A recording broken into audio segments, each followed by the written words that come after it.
Hi friends, welcome to my channel. இன்றைக்கி நம்ம சேனலில் ஒரு மதிய லஞ்ச் ரெசிபி தாங்க போட்டிருக்கேன். அதுக்கு வந்து நான் ஒரு கடாயில் கொஞ்சம் எண்ணெய் ஊற்றி எண்ணெய் காஞ்சது கொஞ்சம் சோம்பு கொஞ்சம் ஜீரகம் போட்டிருக்கேன். அது ரெண்டும் பொரிஞ்சதுக்கப்புறம் நான் வந்து நைஸாக கட் பண்ணி வச்சுருக்கேன் வெங்காயத்தை இதில் சேர்த்துக்க போகிறேன். வெங்காயம் தக்காளி கட் பண்ணி வச்சுருக்கேன். வெங்காயத்தை சேர்த்து நல்லா நம்ம வதக்கிக்கணும். நல்லா வதக்கணும். நல்லா வதங்கினதுக்கப்புறம் இதில் தக்காளி சேர்த்துக்கணும். வெங்காயம் நல்லா கண்ணாடி பதம் வர்ற அளவுக்கு நம்ம நல்லா வதக்கிடணும். அடுப்பை வந்து எப்போவுமே சொல்கிறது தாங்க, அடுப்பை வந்து மீடியம் ஃப்ளேம்லேயே வச்சு செய்யுங்க. நம்மளுக்கு வேகமாக வேலை முடியணும் அப்படின்னு சொல்லிட்டு நம்ம அடுப்பை வந்து ரொம்ப ஹை ஃப்ளேமில் வச்சு செஞ்சோம்னா அந்த காயில் உள்ள எந்த காய் செஞ்சாலும் வேறு எந்த டிஷ் செஞ்சாலும் நம்மளுக்கு அதில் உள்ள சத்தெல்லாம் போயிடும். ஸோ வெங்காயம் தக்காளியுமே வதங்குறது எல்லாத்துலேயுமே சத்து இருக்குது இல்லையா? அதனால் நம்ம முடிஞ்ச வரைக்கும் அடுப்பை வந்து லோ ஃப்ளேமில் இல்லை மீடியம் ஃப்ளேமில் வச்சு கொஞ்சம் பொறுமையாகவே செய்யணும்.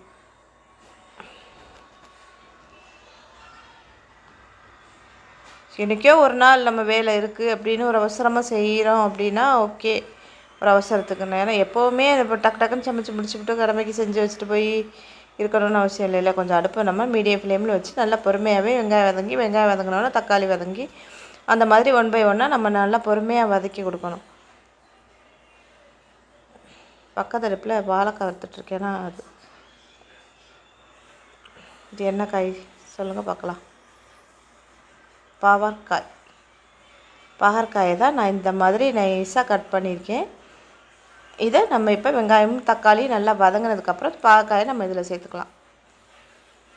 பாகற்காய் வந்து நிறைய சத்து இருக்குங்க, அவ்வளவு உடம்புக்கு நல்லது. நம்மளுக்கு எல்லா சுவையும் சாப்பிடணும்னு சொல்கிறாள், அதில் கசப்பு சுவையுடையது.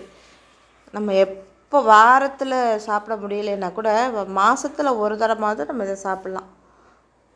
மாதத்தில் 1 டைம் அல்லது 2 டைம்ஸ் முடிஞ்ச வரைக்கும் நம்ம சாப்பிட முயற்சி பண்ணலாம். எண்ணெயிலே போட்டு நம்ம வறுத்து சாப்பிட்றத விட இந்த மெத்தடில் ஒரு முறை செய்யும்போது நம்மளுக்கு நல்லாயிருக்கும். அது உடம்புக்கும் நல்லது. ஆனால் எண்ணெய் சேர்க்கக்கூடாதுன்னு தானே சொல்கிறாங்க பொதுவாகவே.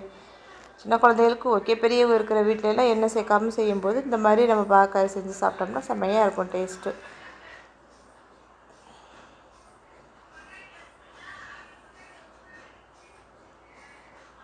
நம்மளுக்கு வதங்குறதுக்கு எண்ணெய் பத்தலைன்னா நம்ம இன்னும் கொஞ்சம் கூட எண்ணெய் சேர்த்துக்கலாம். நான் ஃபஸ்ட்டே 2 ஸ்பூன் அளவு தான் ஊற்றியிருந்தேன். அதனால் இப்போ நம்ம இந்த மாதிரி வதக்கிக்கிறோம். எண்ணெயிலே வதங்கும் போது அதில் உள்ள கசப்பு தன்மையெல்லாம் போயிடும். அதனால தான் எண்ணெயிலே வதக்கிறது. எண்ணெயில் வதக்கிட்டு நம்ம அதுக்கப்புறம் நம்ம கொஞ்சம் மசாலா சேர்த்துக்கலாம். அதுக்கிட்ட வாழைக்காயும் நான் வறுத்துட்டேன். பாகற்காய் சாப்பிடாத ஆள் எங்கள் வீட்டில் ஒரு ஆள் இருக்காங்க, அவங்களுக்காக வாழைக்காய்.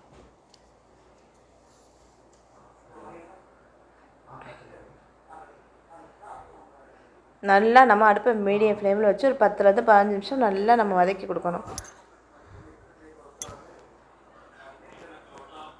இப்போ வந்து கொஞ்சம் மஞ்சத்தூள் வதங்கினதுக்கப்புறம் கொஞ்சம் இன்னும் வதங்கணும். நான் இப்போவே மஞ்சத்தூள் சேர்த்துக்கிறேன். மஞ்சத்தூள் வந்து கிருமி நாசினி, அதனால் கண்டிப்பாக நம்ம அதை சேர்த்துக்கணும். அதுக்கப்புறம் 1 ஸ்பூன் அளவுக்கு 1 ஸ்பூன் இல்லை 1.25 ஸ்பூன் போட்டால் போதும். எங்கள் வீட்டு மிளகாத்தூள் ரொம்ப உரைக்காது, அதனால் நான் 1லேருந்து 1.25 ஸ்பூன் அளவு போட்டிருக்கேன். நீங்கள் காரத்துக்கு தகுந்த மாதிரி அளவை கூட்டி குறைச்சி செஞ்சுக்கலாம். நம்ம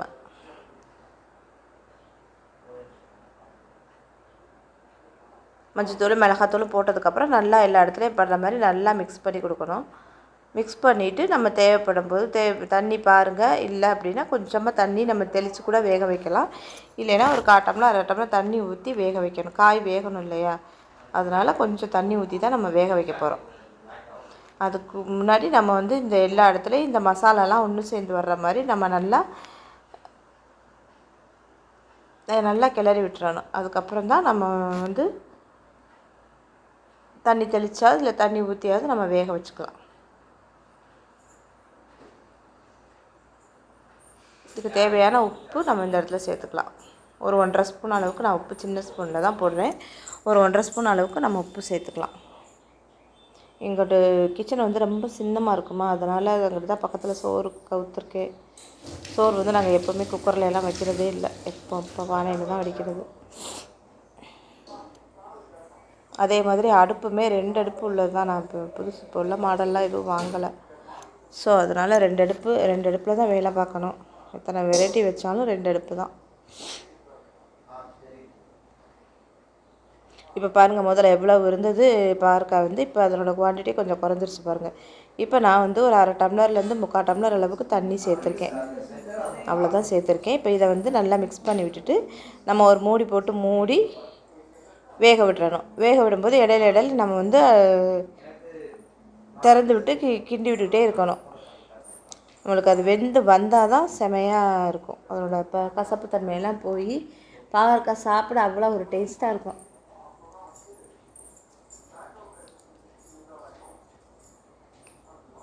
இப்போ தண்ணி நல்லா வற்றி வந்துருச்சு. திறந்து பார்த்து கிளறும்போது திரும்பவும் நான் ஒரு 1/4 டம்ளர் அளவுக்கு தண்ணி சேர்த்துருக்கேன்.